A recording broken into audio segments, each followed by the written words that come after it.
Bonjour à toutes et à tous. Merci d'être toujours aussi nombreux pour ce séminaire dédié au Shahnameh. Pour cette troisième séance, nous allons provisoirement abandonner nos amis sistaniens pour nous interroger cette fois sur la manière dont les sociétés modernes vont faire usage du Shahnameh, soit ses différents aspects, ses personnages, ses caractères, soit pour se redéfinir identitairement, et ça va être l'objet de notre deuxième présentation, soit comme une métaphore des temps présents. Donc ce deuxième aspect va être illustré par la littérature, notamment par un célèbre roman du XXe siècle de la littérature contemporaine persane, de Simin Daneshvar, qui s'appelle Suvashun, c'est-à-dire la lamentation de Siavash. Siavash est un caractère aussi important dont on a un peu parlé aux séances précédentes. Et pour illustrer cette réemploi du Shahnameh à travers la littérature, mon amie et collègue de l'INALCO, Julie Duvigneau, a accepté de venir en parler. Elle est elle-même spécialiste de littérature comparée. Elle est l'auteure d'une thèse sur Sadr Doyat et Alexis Remizov. Et elle est aussi traductrice de la littérature contemporaine. Elle a publié en 2007 aux éditions de l'Aube un roman, ou plutôt devrais-je dire une nouvelle longue de Bahram Saderi qui s'appelle Malakout, traduit en français par Le pays du non-ou, dont je vous conseille la lecture. Et elle prépare en ce moment un recueil de nouvelles de Simin Daneshvar, donc c'est vraiment en plein dans l'objet de ses recherches. Et donc je la remercie d'avoir accepté de participer à ce séminaire et je lui cède tout de suite la parole. Bonjour à tous, c'est moi qui vous remercie. Je suis très honorée de participer à ce séminaire. Malheureusement, moi je n'ai pas votre chance, je ne peux pas venir assister à toutes les séances, à mon grand regret, parce que j'enseigne à côté. Mais je suis ravie aussi parce que ça m'a permis de relire ce texte donc, de Daneshvar, qui, comme l'a dit Samra Azarnouch, est un texte qui est un peu un best-seller dans la littérature moderne iranienne. Et de le relire vraiment en portant cette attention particulière aux traces du Shahnameh dedans, du livre des rois, et ce qui a donné une ampleur, une profondeur au texte que je ne soupçonnais pas. Alors, je vais présenter un peu rapidement l'auteur, donc Simin Daneshvar. Alors j'ai mis Simin Daneshvar, femme 2. Alors, je sais qu'on n'est pas très longtemps après la journée de la femme. Pardon, vous avez vu la suite, donc ça va, ça me rattrape. Mais effectivement, Simin Daneshvar était la femme d'un grand intellectuel iranien, Jalal al-Ahmad, dont peut-être vous avez entendu parler, une grande figure d'intellectuel engagé au XXe siècle. Alors pour faire des raccourcis un peu très contestables, mais qui permettent de fixer un peu les esprits, je présente souvent Daneshvar en disant que c'est un peu l'équivalent de Simone de Beauvoir, toute proportion gardée. Mais parce que justement, c'était cette femme d'un grand intellectuel engagé à gauche, etc. En plus, al-Ahmad a traduit Sartre, donc le parallèle se justifie. Simin Daneshvar est importante aussi parce que c'est la première romancière iranienne du XXe siècle. Avant, il y a eu des poétesses, il y a eu d'autres femmes qui ont écrit, mais c'est vraiment la première écrivain, alors moi je vais le garder au masculin quand même, la première grande auteure de textes de fiction écrits en prose. C'était donc un peu un couple iconique. Bon, je passe sur al-Ahmad. Si ça vous intéresse, il y a des choses qui sont disponibles de lui, notamment un texte qui s'appelle en persan Qarzadeghi et qui a été traduit à l'Harmattan sous le titre de l'Occidentalite et qui est une critique des rapports entre l'Occident et l'Orient dans la société iranienne. Juste une dernière petite notation sur al-Ahmad. Il est mort en 1969 d'une crise cardiaque. Il y a des rumeurs qui courent sur d'autres raisons, voilà, mais on pense quand même que ça a été une mort plutôt naturelle, a priori. Et le texte de Simin Daneshvar dont nous allons parler aujourd'hui est paru en 69, la même année, donc à titre posthume. Donc Simin Daneshvar maintenant, plus comme femme de, mais comme écrivain. Donc le parallèle avec Simone de Beauvoir, c'est déjà les dates. Simone Doneshvar est née en 21, soit 13 ans après Simone de Beauvoir, je vais y arriver. Elle est née à Shiraz, dans le sud de l'Iran, et elle est décédée il y a à peu près 5 ans, jour pour jour. Elle est décédée le 8 mars 2012. Après, donc, elle a été issue d'une famille aisée de Shiraz et elle a fait ses études dans une école missionnaire. Elle parlait l'anglais parfaitement. Elle a fait un bref passage par le journalisme avant de publier 2 recueils de nouvelles. Le premier, Attaché Khamouch, qui s'appelle donc Le Feu éteint, qui est paru en 1948, qui a eu un bon accueil, même si Simone Doneshvar a toujours interdit la republication après. Et le second, en 1961, Shahri Chunbeesh, une ville comme paradis. Entre-temps, de 52 à 53, elle a fait un séjour aux États-Unis à Stanford et elle a publié à cette occasion 2 nouvelles en anglais. Elle était également une universitaire. Elle a fait des études d'histoire de l'art et quand elle est rentrée en Iran, elle a enseigné l'histoire de l'art à l'université de Téhéran. Alors, la SAVAK, la police du Shah, s'est apparemment arrangée pour qu'elle n'ait jamais de poste de titulaire. Et après la Révolution, elle va prendre une retraite. Voilà. Elle va prendre sa retraite. Elle publie, c'est aussi une traductrice comme son mari. Donc, son mari traduisait du français, elle traduisait de l'anglais. Alors, des auteurs comme Bernard Shaw, des gens comme ça, aussi du Saroyan, Tchekhov aussi. Et donc, Savushun, c'est cette œuvre-là, donc Savushun ou Suvashun, il y a 2 prononciations possibles. En anglais, ça a été traduit sous le titre de Savushun. L'écriture persane ne permet pas de décider. Et en Iran, on dit plutôt Suvashun. Mais j'avais discuté avec un critique iranien qui me dit c'est possible qu'elle dise Savushun. Voilà. Donc, bon, on oscille entre les 2, peu importe. Mais donc, c'est ce texte-là qui va lui permettre d'être pleinement reconnue comme justement autre chose que la femme de Al-Ahmad.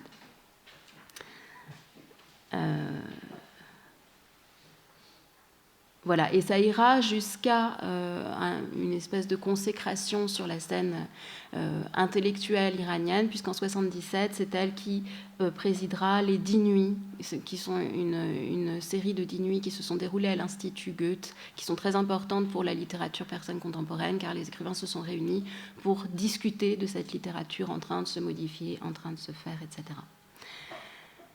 Bon, je passe un peu rapidement sur ce qu'elle a publié après. Un nouveau recueil en 80, qui est un recueil important aussi, qui s'appelle Beki Salam Konam. Vous pouvez trouver alors, Savushun n'est pas traduit en français, il est traduit en anglais, il est traduit en russe, il est traduit en allemand, mais en français, ça reste à faire. Donc, voilà, soit je m'en chargerai, soit il y aura d'autres bonnes âmes pour le faire. Si vous voulez, il y a une nouvelle qui est disponible dans un numéro de la revue Europe, qui était consacré à la littérature persane. Savushun, donc je vous dis Suvashun ou Savushun, donc le deuil ou la lamentation de Siavosh. C'est donc le titre du roman qui fait donc référence directement à cette cérémonie de deuil en l'honneur de Siavosh, qui est donc cette figure, alors je ne sais pas jusqu'à quel point vous l'avez évoqué dans les séances précédentes, mais c'est une figure d'un prince iranien martyr, qui peut rejoindre aussi la figure de Hossein, il y a eu une superposition des 2 personnages, et donc histoire qu'on trouve dans le Shahnameh, raison pour laquelle je suis là aujourd'hui. Et il y a eu un livre un petit livre qui a été consacré par un grand intellectuel iranien qui s'appelle Shahrokh Meskoub, au deuil de Siavosh, Sog et Siavosh, et il définit son propre livre, donc le livre de Meskoub, en disant « Mon livre est un compte-rendu et un commentaire du crépuscule du père et de l'aube du fils, du meurtre de Siavash à l'époque d'Afrasiab et de Kavus, et du règne de Khosrow, donc le fils de Siavash, de la mort et de la résurrection. » Alors, si j'ouvre un peu cette réflexion sur Savushun par cette citation, c'est parce que Doneshvar, donc, qui a dédié, non seulement le livre est paru en 69 après la mort de Al-Ahmad, mais en plus il lui est dédié. Et par une autre correspondance, en 1982, elle a publié un livre sur le décès de Oli Ahmad qu'elle a appelé Ghoroub et Jalal, et qui est donc le crépuscule de Jalal Oli Ahmad, où elle a tout un propos sur une dénonciation de la société patriarcale. À la fois, elle parle de son mari, mais à la fois, elle est assez critique aussi de la place de cet intellectuel, enfin, du rapport de cet intellectuel iranien à la femme dans son propre couple, et ça rejoint des thématiques de Savouchoun, puisque le personnage principal de Savouchoun, Youssef, est aussi une figure d'intellectuel engagé, etc.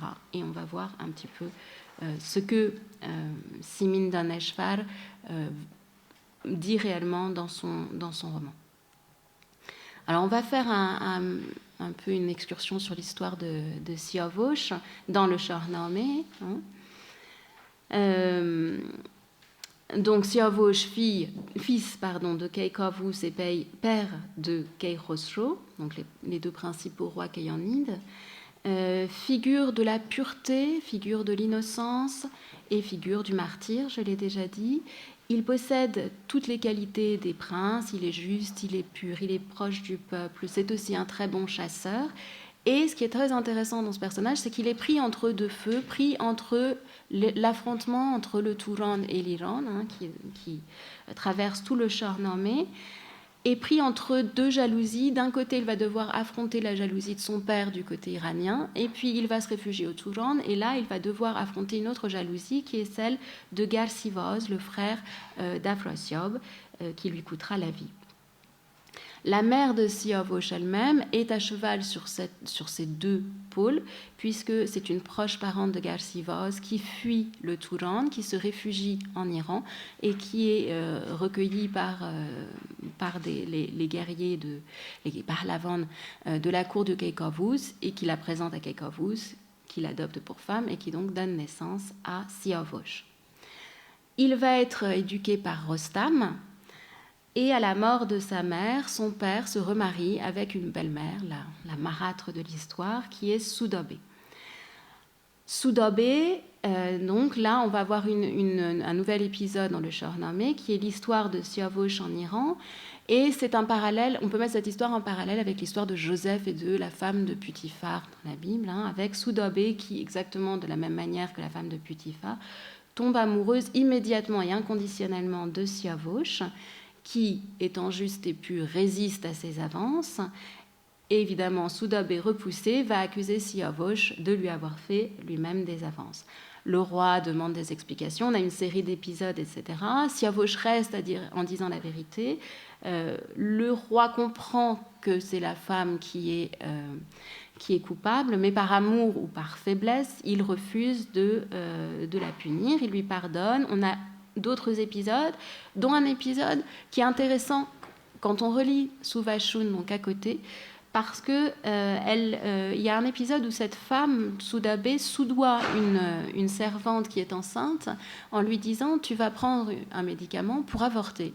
Et on va dire que ce sont mes enfants et que c'est à cause de la souffrance qui m'a été infligée par cet épisode avec Siavush que j'ai perdu ces enfants.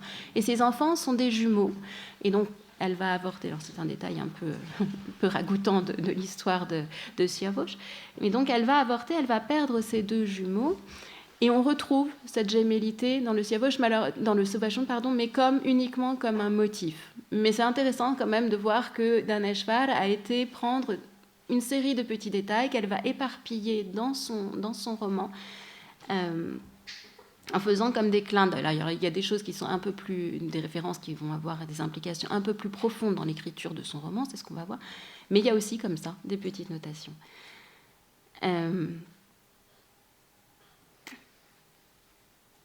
Voilà, alors toute cette histoire de la jalousie de Soudabé va conduire à l'ordalie de Siavush, puisque Pour départager, pour savoir qui a raison, on va traverser le feu, faire l'épreuve du feu à Siavosh, qui accepte, Soudabé refuse, elle dit c'est lui qui est coupable, donc c'est lui qui doit traverser le feu, et lui se dit bien sûr je vais traverser le feu, et évidemment comme c'est impur et injuste, il va traverser le feu sans souci, sur son cheval noir, lui tout vêtu de blanc, et il va en sortir blanchi par le feu.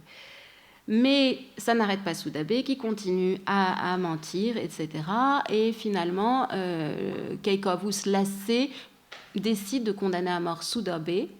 Mais Siavosh, là encore, a peur que le roi revienne sur sa décision et la regrette plus tard. Donc, il convainc le roi de la laisser en vie, par encore grande magnanimité. Mais Siavosh a quand même peur des réactions du roi et il décide d'essayer de s'éloigner de la cour. Et c'est pour ça que lorsque Afrosiob, donc le roi du Touran, déclare la guerre à l'Iran, Siavosh se propose pour conduire l'armée de Keikavus et ainsi échapper à Soudabé et conquérir aussi la gloire. Donc il part en compagnie de Rostam. Il y a un premier affrontement, évidemment Siavosh est vainqueur, et Afrosiob fait un rêve qui lui annonce la destruction de son empire, et il décide donc de renoncer au combat. Il offre des présents à Siavosh, qui donc lui est prêt à accepter cette offre de paix, et c'est aussi un moment où on a cette possibilité de la réunification des deux contraires, du Touran et de l'Iran. Mais il envoie donc Rostam auprès de Keikavus, qui lui n'est pas convaincu du tout, et qui accuse Rostam et Siavosh de lâcheté. Et il envoie une lettre qui met en colère Siavosh, et Siavosh décide de passer à l'aide-lui. Il décide de rester fidèle à la parole qu'il a donnée à Afrosiob et de partir en Haut-Touran. De l'autre côté, donc, il faut passer le fleuve. De l'autre côté du fleuve, en Touran, il est accueilli par Afrosiob et un de ses proches conseillers, Piran. Il fait une première union, une première alliance avec la fille de Piran, qui s'appelle Jazireh, et un deuxième mariage ensuite avec Farangis, qui, elle, est la fille d'Afrosiob, toujours sur les conseils de Piran. On garde quand même un doute sur la fidélité, Afrosiob garde un doute sur la totale sincérité de Siavosh, et il a toujours peur, il y a aussi tout ce système de rêve prémonitoire, il a toujours peur que ce lionceau qu'il élève dans sa maison finisse par se retourner contre lui. Donc on a la suspicion qui reste, et donc aussi la menace qui reste toujours planante sur la figure de Siavosh. C'est aussi un des autres caractéristiques du personnage qu'on retrouve également dans Siavosh, l'espèce de malédiction, l'épée de Damoclès qui est suspendue au-dessus de sa tête.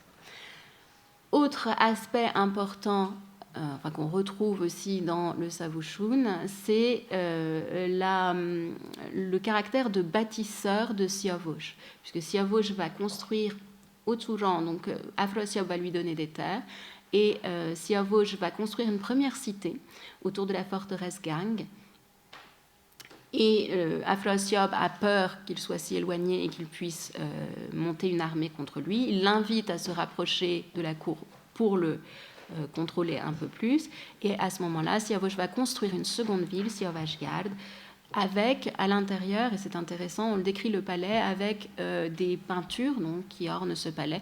Et il y a une grande salle où il y a d'un côté l'Iran et de l'autre côté la cour de Touran. Voilà, on a un peu une image comme ça idéale de la réunification possible. Évidemment, c'était trop beau pour durer et il se retrouve confronté, c'est ce que je vous disais tout à l'heure, à la jalousie de Garsivos, qui est donc le frère de Afrosiob, qui a peur de ce prince trop pur, trop aimé aussi d'Afrosiob. Et il va s'arranger, donc il va jouer le rôle du mauvais conseiller, il va s'arranger pour que Afrosiob conçoive des doutes sur la fidélité de Siavosh, et que Siavosh, de son côté aussi, ait des doutes sur les intentions positives de Afrosiob à son égard. Encore une fois, si je vous parle un peu en détail de tout cela, c'est qu'on retrouve cette jalousie du frère, un peu déplacé, puisque là, ça sera le frère de Youssef, dans le roman de Daneshvar. Donc, Garsivos parvient à ses fins, puisque la guerre sera... Afrasiab va déclarer de nouveau la guerre à Siavosh. On a là l'intercession de Farangis, un rôle un peu de la femme. Siavosh sait qu'elle est enceinte de 5 mois, et elle est enceinte d'un enfant qui pressent, toujours par l'intermédiaire d'un rêve Siavosh, sera le roi du monde, et qui lui apportera sa vengeance. Il décide d'appeler cet enfant Keikhosro. Il a aussi la prémonition qu'il sera décapité et qu'il sera vengé par Rostam. Je passe sur les détails donc Siavosh va être décapité, effectivement. Une goutte de son sang va tomber par terre et va donner naissance à une plante. Motif aussi qu'on va retrouver chez Daneshvar. Et avant que cela arrive, il va libérer son cheval, le cheval qui s'appelle Shabrang, donc de la couleur de la nuit, il dit à sa femme plus exactement, que Keikhosro ira chercher ce cheval dans la montagne et que c'est ce cheval qui va l'aider à obtenir sa vengeance.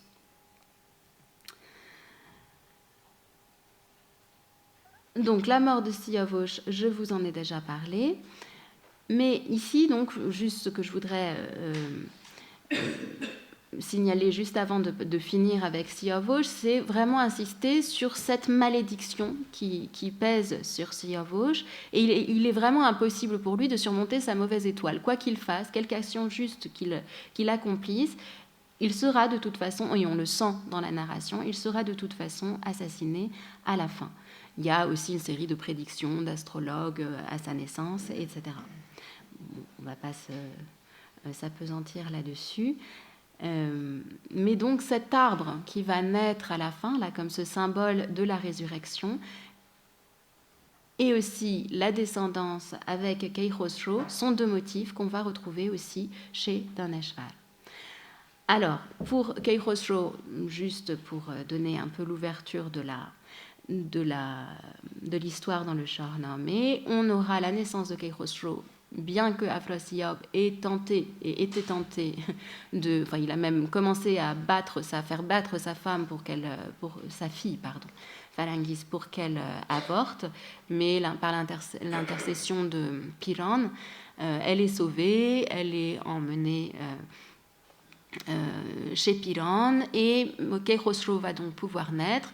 Et il va être élevé par des pâtres. Enfin, c'est toujours ces épisodes de jeunes rois qui sont élevés dans l'ignorance de leur naissance et qui finissent évidemment par se révéler de par leur qualité intrinsèque. Voilà, donc c'était pour fixer un peu les esprits. Maintenant, voyons voir ce qui se passe vraiment, comment cette épopée est transformée en roman contemporain. Donc on l'a dit, c'est le premier roman écrit par une femme en Iran au XXe siècle, et c'est également le premier roman à être écrit du point de vue d'une femme. Alors c'est intéressant parce qu'on voit quand même que le Shahnameh, c'est plutôt une histoire d'homme. On a quand même... les femmes sont présentes, elles ont aussi des rôles, mais en tout cas l'histoire de Siavosh, c'est vraiment concentré autour de Siavosh avec des figures féminines qui gravitent autour. Ici, on va avoir une inversion.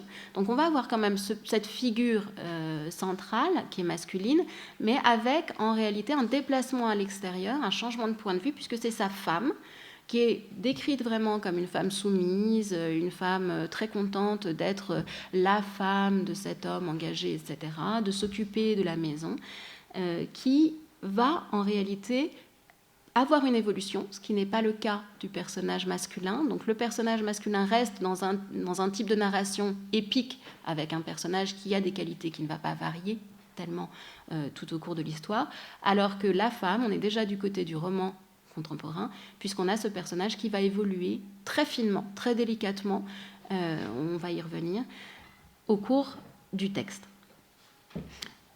Pour vous donner brièvement une idée de l'histoire, donc Zari, qui est cette femme iranienne, qui voit donc tous les événements qui se passent, est la femme de Youssef, et c'est une famille de propriétaires terriens de la région de Shiraz, et ça se déroule au moment de la Deuxième Guerre mondiale, plus précisément après la chute de Reza Shah, au moment où les troupes d'occupation anglaises ont envahi la région. Il y a aussi les enjeux pétroliers, évidemment, à Abadan, etc. Et Youssef, l'intrigue se noue dès le premier chapitre, au moment où Youssef, qui est donc le mari de Zari, le personnage central un peu de cette histoire, refuse de vendre sa récolte aux troupes d'occupation étrangères, et il veut résister, d'abord les partager entre ses paysans et ensuite vendre le surplus à la ville. Évidemment, en faisant ça, il va s'attirer une série d'inimitiés, déjà des troupes d'occupation, des Anglais, mais aussi des notables de la ville qui collaborent avec les occupants. Alors, il y a une série, c'est ce que je vous disais tout à l'heure, on a une série de personnages qui sont disséminés dans le roman et qui semblent sortis du Shahnameh. Alors, les deux plus évidents et les deux plus... ce qui est assez drôle, en fait, quand on lit le roman, surtout, je vais vous expliquer comment ils arrivent dans le roman, c'est une entrée assez bourmazé en persan, c'est salée, enfin c'est pas salée, enfin bref, amusante, c'est celle de Malek Rostam et Malek Sohrab. Ils apparaissent au chapitre 4, alors que le mari et le fils de Zari sont partis à la chasse. On voit arriver, vers la tombée de la nuit, deux femmes en tchador, très bien voilées, on ne voit pas leur visage du tout. Elles ont un comportement étrange, elles ne parlent à personne, et puis elles entrent dans la maison comme si elles connaissaient la maison. Donc Zari commence à avoir un petit peu peur. Il y a toujours un peu cette peur diffuse parce que Youssef est parti, on ne sait pas s'il va revenir, etc. Et Simin Daneshvar décrit la scène comme ça. Les femmes s'assirent sur les fauteuils du salon et retirèrent toutes les deux en même temps leur tchador. De larges sourcils, des yeux noirs, de longs cils, un nez aquilin dans un long visage mat. Là, on peut encore être de larges sourcils, on peut encore être dans des canons de la beauté iranienne des femmes, décrites notamment dans les miniatures. Et puis, deux gouttes d'eau. Simplement, l'un était plus jeune et l'autre plus âgé. Et le plus âgé, alors, le français, on perd parce que tout de suite, on a un genre, alors qu'en persan, on n'a pas de genre. Donc, on reste encore un peu plus dans l'ambiguïté. Le plus âgé avait aussi une moustache. Quelle histoire! Stupéfaite, Zari s'écria « Malek Rostam Khan, qu'est-ce que c'est que ce déguisement? Vous m'avez fait mourir de peur. » Donc ces deux femmes qui arrivent sont en réalité deux hommes et sont les deux héros du Shahnameh. Donc voilà comment elle les présente, ce qu'elle fait de l'épopée. Donc on voit qu'il y a déjà... parce qu'il y a un critique qui a parlé qui s'est intéressé à Daneshvar et notamment à ce texte-là, et il dit... C'est étonnant ce texte parce que c'est vraiment la période avant qu'elle soit féministe, mais pas du tout. C'est simplement qu'elle le fait de manière très subtile. En fait, déjà dans ce texte, elle s'amuse vraiment à remettre, presque à saper les bases de la société patriarcale. Et elle s'attaque d'emblée aux deux héros du Shahnameh en les transformant en femmes, d'emblée. Voilà. Donc ces deux Sohrab et Rostam-là ne sont pas père et fils, chez Daneshvar, ils sont frères. Ils sont frères, mais Rostam appelle quand même son frère plus jeune Sohrab fils. Voilà. Comme ça, on est quand même sûr de la filiation. Donc ils se dissimulent, ils veulent voir Youssef. En réalité, ils ont été commandités, envoyés par l'occupation, par l'armée d'occupation, pour essayer de convaincre Youssef de vendre ses récoltes, de leur vendre à eux, qui sont des nomades Qashqai, des nomades turcs, avec Daneshvar qui insiste sur le fait que quand les deux frères parlent ensemble pour essayer de convaincre Youssef, ils le font en turc. Et donc c'est la langue de l'ennemi quand même, la langue de la duplicité. Et ces nomades appartiennent donc à cette tribu Qashqai qui a d'abord soutenu les Allemands avant de se retourner et de soutenir maintenant, d'être du côté des Anglais. Donc elle décrit aussi, mais on ne va pas rentrer ici dans les détails, aussi parce que je ne suis pas historienne, mais sur toutes les implications du rôle des tribus dans la Deuxième Guerre mondiale. Un deuxième personnage qui apparaît, c'est Khosrow. Khosrow, c'est le fils de Youssef, c'est le fils de Zari. Donc on a aussi Kay Khosrow qui se transforme en Khosrow. il a un rapport très particulier avec son père qui passe, en tout cas dans tout le début du roman, tout tourne autour de son cheval qui s'appelle Sahar, et c'est ça qui le lie avec son père qui va l'emmener à la chasse avec son cheval, etc., qui l'initie un peu à ce métier d'homme de sel, on va dire. Enfin c'est donc Sahar, un cheval qui est aussi sombre, comme le cheval de Siavosh. Et l'épisode de ce cheval va occuper les chapitres 5 à 7 du roman. Donc c'est vraiment pas juste une notation comme ça, parce qu'il est réclamé par la fille du gouverneur comme caprice, mais c'est également évidemment un moyen de pression sur Youssef, parce que Khosrow étant très attaché à son cheval, le fait de lui demander de réquisitionner en quelque sorte son cheval va faire peser va le faire souffrir énormément, et donc son père va pouvoir avoir envie de libérer et d'accepter en échange de la restitution du cheval de donner ses récoltes. Mais là où c'est intéressant de voir ça en parallèle avec le Shahnameh, c'est qu'on voit que ce cheval qui est une pouliche comme ça, qui passe, qu'on pourrait voir juste comme un motif, est en fait le symbole de l'oppression de l'Iran, et aussi le symbole, ce qui va permettre à l'Iran de se libérer de l'oppresseur, de l'occupant. Et c'est aussi le cheval qui saura porter la vengeance de Siavosh. Donc le roman de Daneshvar s'arrêtera à la mort de Siavosh. C'est pour ça que je vous ai aussi parlé un petit peu de la suite dans le Shahnameh. Évidemment, on ne s'arrête pas à la mort de Siavosh, mais dans Daneshvar, bon, c'est un roman aussi, elle ne fait pas une épopée, mais elle choisit de s'arrêter avant. Donc on n'a pas la vengeance, mais elle est annoncée, souhaitée, appelée de ses voeux par Daneshvar. Il y a une scène aussi très intéressante, puisque donc le cheval va être réquisitionné au moment où Khosrow a été éloigné par son oncle, donc le frère, la figure du frère jaloux de Youssef. Et quand il rentre, on lui dit que son cheval est mort. Ils ont même creusé une terre, ils vont faire une cérémonie en apportant du halva, etc. Et le fils va avoir un rêve dans lequel il s'imagine en train de chevaucher son cheval. Il dit, mais je chevauchais Sahar et non le cheval de mon oncle, parce qu'il était parti à la chasse avec son oncle, d'où la notation, peu importe. Donc je chevauchais Sahar, le cheval. Nous descendions de la montagne. Soudain, Sahar se tint dans les airs. Ses pattes et sa crinière étaient en suspension dans les airs, et moi, j'étais toujours sur son dos, dans les airs. Sous moi, la terre ressemblait à une petite noix. Donc on voit qu'il y a un parallèle aussi avec cette ascension du héros et cette disparition qui fait un parallèle aussi avec la disparition dans le livre des rois, la disparition de Kay Khosrow.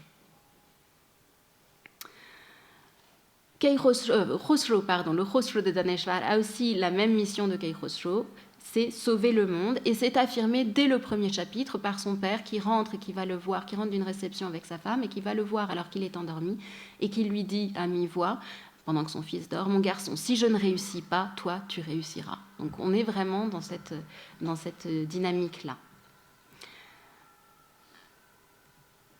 Un autre personnage encore, c'est cette Soudabé. Vous vous souvenez, la marâtre de Siavosh, la belle-mère de Siavosh, cette femme donc, qui, à l'égal de la femme de Putiphar, avait des vues sur Siavosh. Et là, c'est vraiment une figure intéressante parce que c'est aussi la belle-mère de Youssef. C'est Soudabé, c'est une femme qui va entrer dans la vie du père de Youssef et qui va conduire sa femme, la première femme, donc la mère de Youssef, à partir et à devenir pèlerin à Karbala.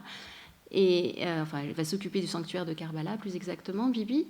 Et Soudabé, elle, c'est vraiment le personnage de la séductrice, mais elle est décrite très positivement par Fatemeh. Fatemeh, c'est la sœur de Youssef, donc ils sont 3 enfants dans la fratrie, Youssef, Fatemeh et Kokorhan, qui est le frère jaloux. Et Fatemeh vit avec Youssef et Zari. Et Fatemeh parle à un moment de Soudabé, elle la décrit, alors qu'elle devrait avoir à se plaindre de cette belle-mère qui a conduit sa mère au désespoir. Mais elle dit à chaque fois, mais quelle femme c'était vraiment quelle femme. Et on voit là aussi, encore une fois, toute cette notation toute délicate de Daneshvar qui n'en fait pas une héroïne, mais qui, par ce petit déplacement de la figure de Soudabé, fait pencher la balance du côté des femmes, mais tellement délicatement que ça n'a pas forcément été vu par certains critiques qui n'ont pas vu ça. Donc, bon, en plus, il y a un parallèle, mais ça peu importe, avec la femme, mais peut-être, si, pas peu importe, parce que ça peut vous aider à fixer vos idées. Si vous avez lu La chouette aveugle de Hedayat, où vous avez cette figure de la danseuse indienne. Et Sudabé est une danseuse indienne, et il y a un petit clin d'œil de Daneshvar aussi. Donc Daneshvar se place sous le patronage des grands hommes. Donc il y a le Shahnameh, donc c'est quand même, voilà, elle fait une réécriture quand même du Shahnameh. Et en plus, elle se place aussi, elle fait des allusions aussi, elle prend ses marques, on va dire, par rapport à l'autre figure, la figure énorme aussi dans la littérature iranienne, de Sadr Hedayat, qui est le précurseur de la modernité dans la littérature iranienne contemporaine. Et donc, c'est une danseuse indienne, alors ça peut être juste un motif, mais quand elle la décrit, elle dit « Quand elle ne riait pas, elle ressemblait à une chouette ». Bon. Voilà, des petits parallèles comme ça. Vraiment, c'est un roman, enfin, Samra le disait tout à l'heure, c'est un roman très délicat. C'est plein de petites notations comme ça qui sont vraiment délicieuses quand on y fait attention. Et pour continuer un petit peu sur cet aspect féministe de ce roman, encore une fois, Zari est soumise, mais comme je vous le disais tout à l'heure, Zari va évoluer. Elle va passer du rôle vraiment de femme passive, etc., soumise, très heureuse de vivre dans sa maison qu'elle appelle la ville. Pour elle, c'est sa ville. Elle ne voit pas plus loin que cette ville et elle ne veut pas que les mauvais épisodes pénètrent dans sa ville. Au moment de la mort de son mari, mais un peu aussi comme Simin Daneshvar par rapport à la mort de son mari, elle va changer de statut et elle va être prête à se lever, à protester contre l'injustice et à porter le deuil de son mari avec grand courage.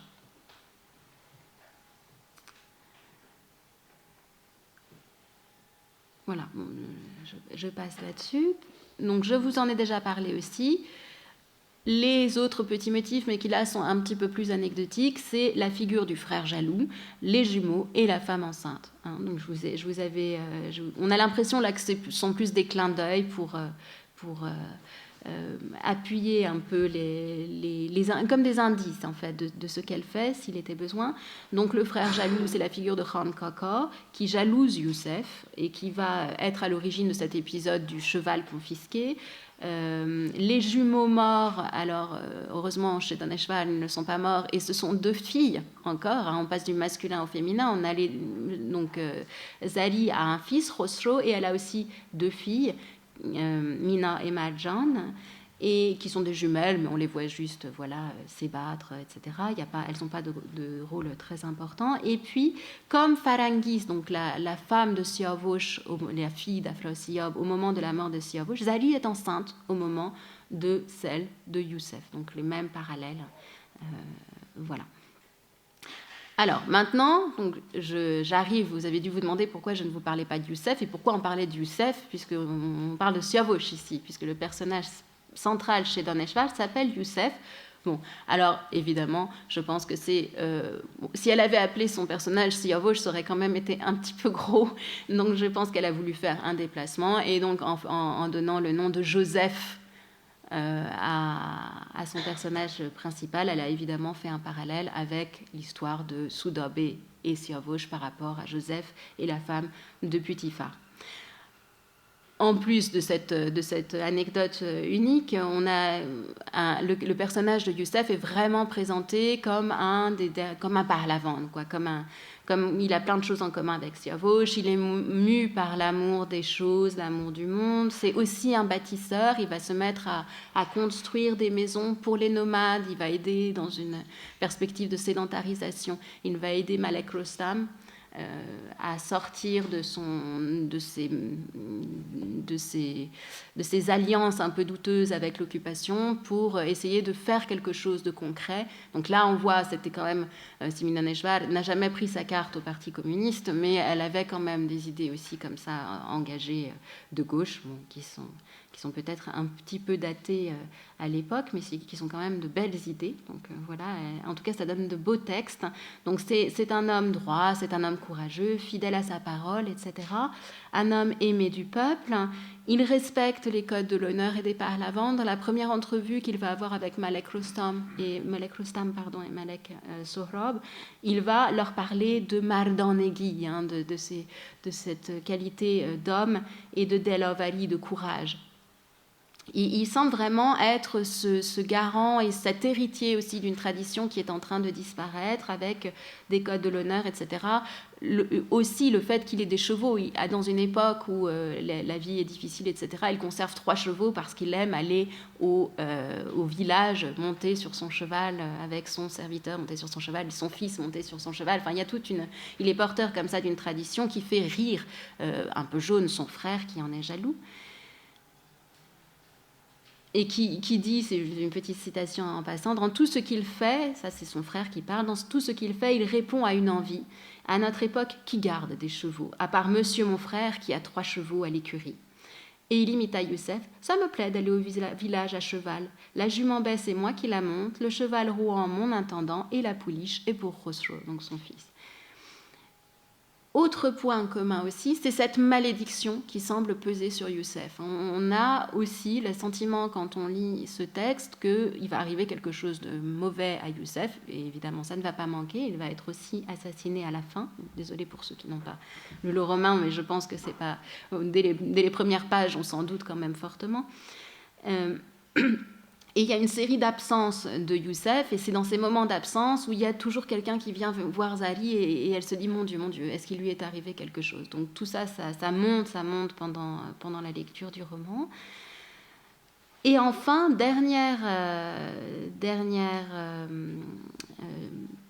preuve, s'il en était besoin, que Youssef est bien dans l'esprit de Daneshvar Siavush, c'est au début du roman, encore une fois, Zari se souvient de la première fois où elle a visité la tente des Qashraï, donc la tente de Malek Rostam et Sohrab, et elle décrit la tente en disant Zari n'avait... Alors c'est vu de son point de vue, mais c'est quand même un narrateur externe. Donc Zari n'avait jamais encore vu de sa vie une tente aussi magnifique, quel tapis, quel coussin, quels beaux coffres en cuir. L'intérieur de la tente était recouvert de dessins. Rostam, Ashkabuz, Alexandre, Sohrab et d'autres figures que Zari ne reconnaissait pas. Sohrab se leva et montra à Zari une image de Sohrab en disant « Ça, c'est moi ». « Dieu vous en garde », dit Zari. L'image montrait Sohrab dont le flanc avait été déchiqueté par une dague. Puis il lui montra l'image de Rostam en disant « Et ça, c'est Malek Rostam, le fils aîné de l'Ilkhan ». Donc là, on voit qu'elle s'amuse, encore une fois, avec ces revendications de parenté. Mais il y a ensuite une figure qui est plus étrange pour Zali, donc qui a eu une éducation à l'occidentale, éduquée une éducation anglaise. Et il y a un autre personnage qui apparaît sur ses dessins et que Zali prend pour Jean-Baptiste, parce qu'il apporte sa tête sous son bras. Donc elle dit « Oh, bah ça, je sais qui c'est Jean-Baptiste ». Et alors, le Malek Sohrab lui dit « Mais non, pas du tout, vous vous trompez, essayez encore ». Et elle dit « Ah, bah non, je sais, alors c'est Hossein, parce qu'il y a son cheval, etc. » Et là, c'est Youssef qui intervient, donc Joseph, en lui disant ça suffit, arrête de me déshonorer, là, arrête de me faire honte, ce n'est pas du tout donc ces 2 personnages, mais c'est Siavush que tu vois. Donc c'est Youssef lui-même qui va se présenter, en réalité, qui va présenter cette figure de Siavush dans le roman.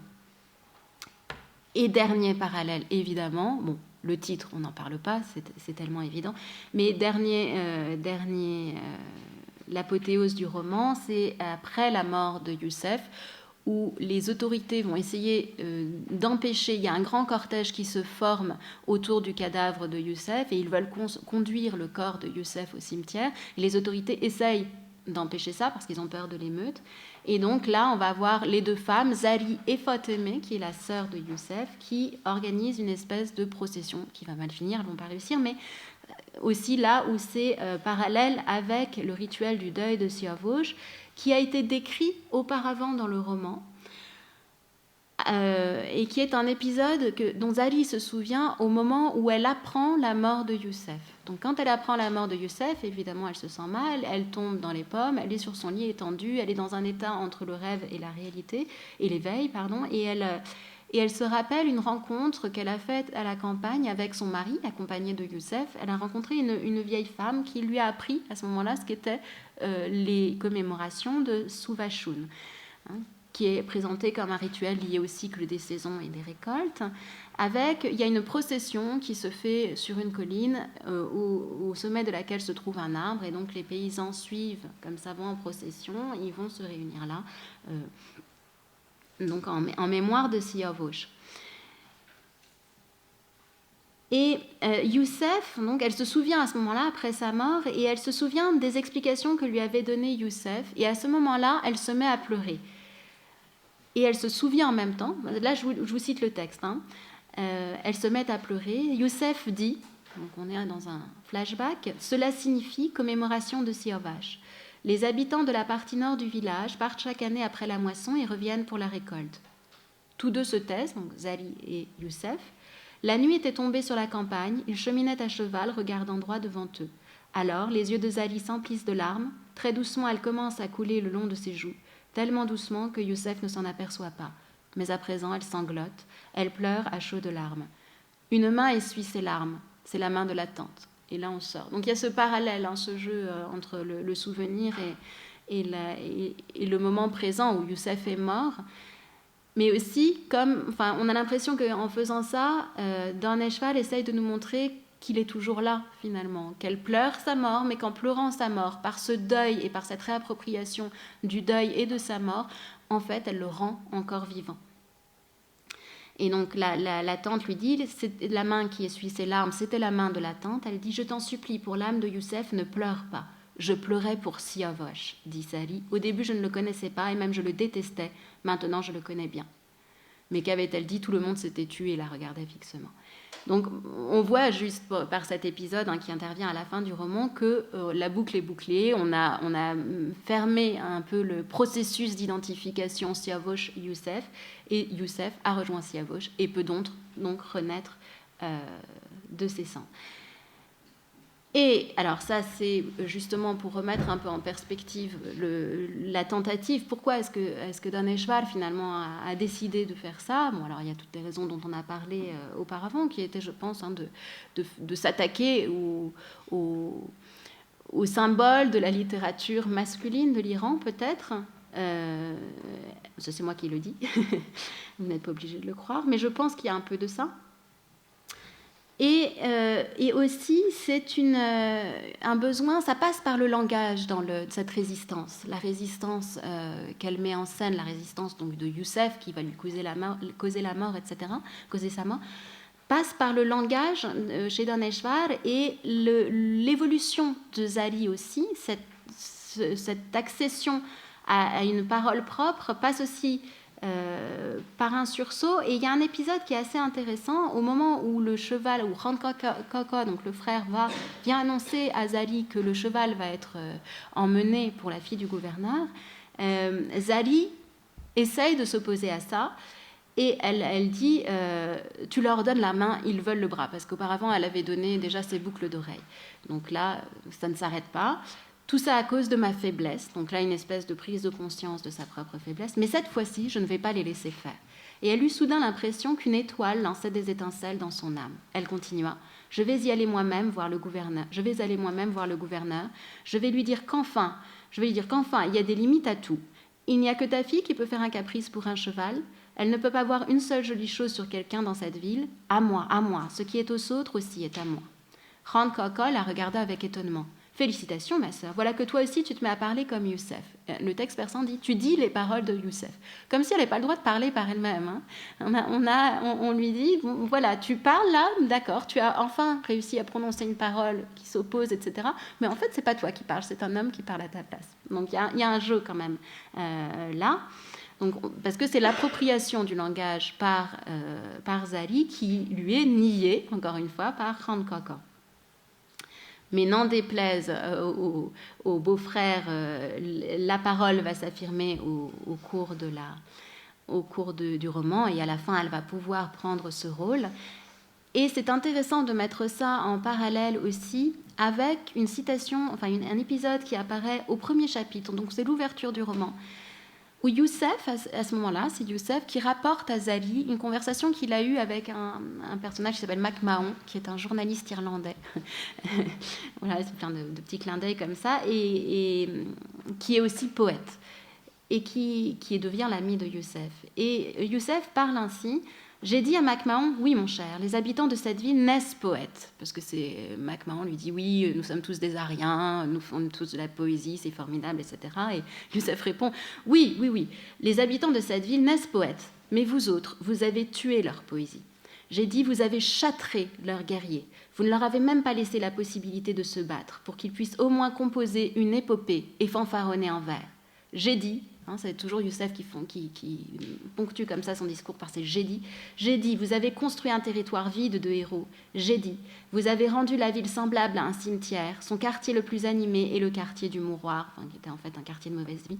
J'ai dit, vous avez tué la poésie, et en échange, les cochers, les prostituées et les intermédiaires ont appris quelques mots d'anglais.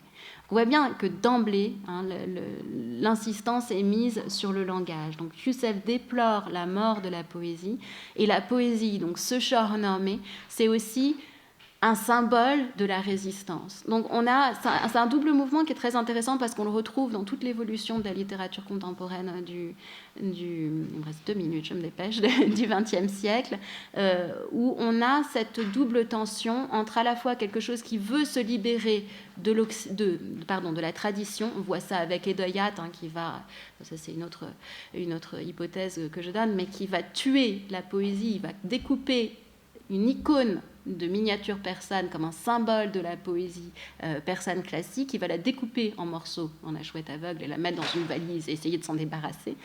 Et en même temps, on s'inscrit, tous ces auteurs-là, ils ont cette tradition derrière eux et ils le retransforment, c'est ça qui est très intéressant.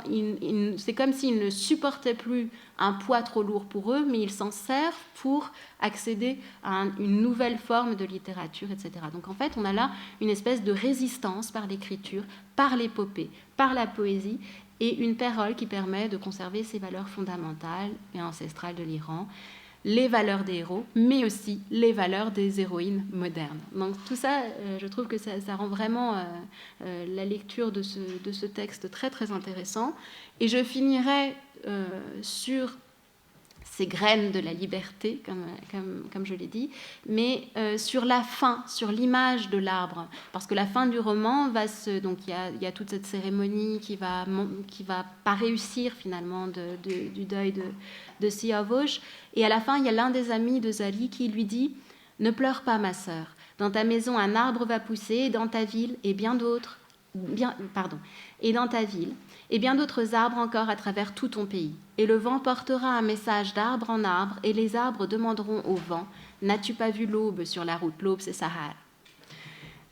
Donc on a cette très belle image de la fin, donc image de la résistance, du soulèvement populaire, etc. En même temps, on revient à l'épopée, puisqu'on revient à cette image de l'arbre. Et si on met ça en parallèle avec un texte qui m'obsède un petit peu en ce moment, donc voilà, j'en parle beaucoup, mais juste pour terminer sur ça, parce que ça m'a frappée là en relisant encore Savouchoun, un texte d'une autre femme romancière iranienne qui s'appelle Shahnoush Parsipour, une grande figure, dont on peut trouver en français Femme sans homme. Donc je vous invite à aller le lire, et puis vous avez peut-être vu l'adaptation au cinéma qui en a été donnée. Et le final de ce texte-là, quand on le met en parallèle avec Savouchoun, bon, c'est sûr que déjà dans un autre roman, elle fait des allusions à Daneshvar, comme ça une espèce de filiation, mais là le final de Femme sans homme, c'est Mahdort, qui est un personnage de ce texte qui veut se transformer en arbre. Elle a décidé de se transformer en arbre. Et on assiste à la fin à sa métamorphose en arbre. Mahdort éclate en une métamorphose sans fin. Elle souffre les douleurs de l'enfantement, elle souffre les yeux exorbités. L'eau ne forme même plus de gouttes, ce sont des atomes éthérés qu'elle perçoit, et elle éclot en même temps que l'eau se transforme en atomes éthérés. Puis tout s'est arrêté. L'arbre s'est couvert de graines, une montagne de graines. Le vent souffle, un vent violent qui disperse dans l'eau toutes les graines de Mahdourt, et Mahdourt s'en va au fil de l'eau, au fond de l'eau, à la rencontre du monde, aux quatre coins du monde. Voilà.